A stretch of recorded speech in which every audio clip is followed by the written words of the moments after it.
Welcome to this EFT session. Boom.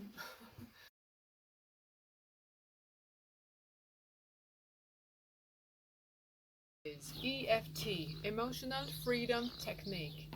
So what is Emotional Freedom Technique?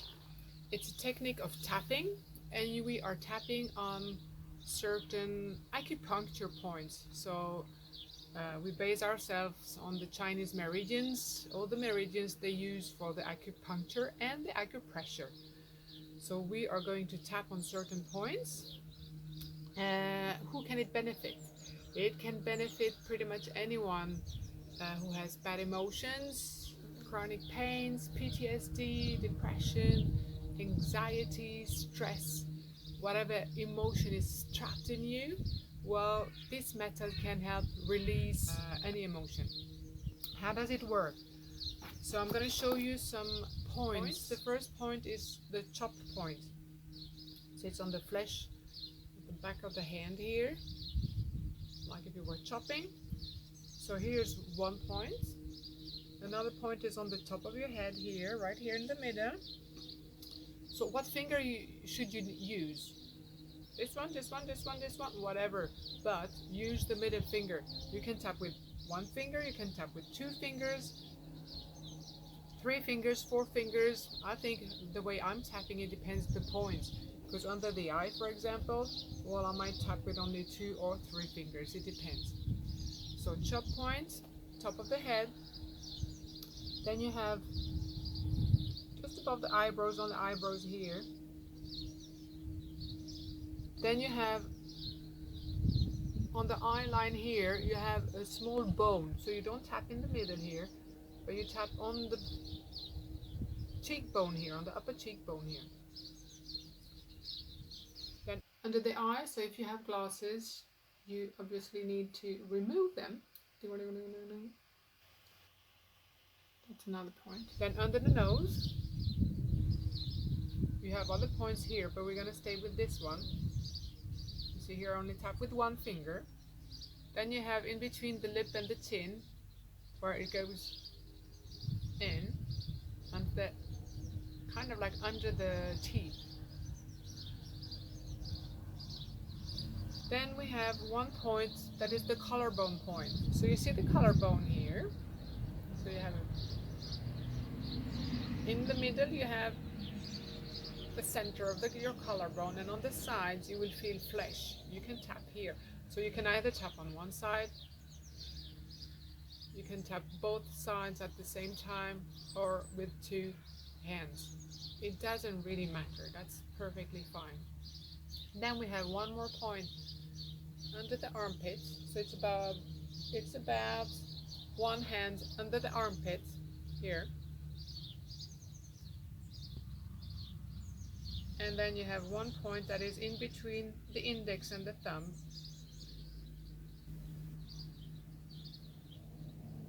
And let's say those are the basic points, because you have other points you could tap. So now that we have seen the points, we have seen what fingers you can use. Is there a specific way I should do those and start here, here, whatever? Not really. But we like to start with the hand. And what I do, I go from the top to the bottom. Now, if you do this before this and then here, it doesn't really matter. If you do everything and then you finish with the head, it's fine as well. It's not about the order you do, it's about where you tap, and tap just the points. If you miss one point, that's fine as well, don't you worry. Now there is a sentence that needs to be said. You can say many sentences, but what is it all about? It's about acknowledging the emotion that's within you. Instead of chasing this emotion and fleeing that emotion, we are facing that emotion and we are acknowledging that emotion. That will have to release it. So for example, we're going to start with anxiety. And some of you are going to ask me, how do I tap? Do I tap really hard? Will it work better if I tap really hard? No, it's not about the strength. You tap hard enough, but softly. Hard enough, like firm, soft but firm. Okay? Soft but firmly. We're going to start with the chop point here. So the sentence is,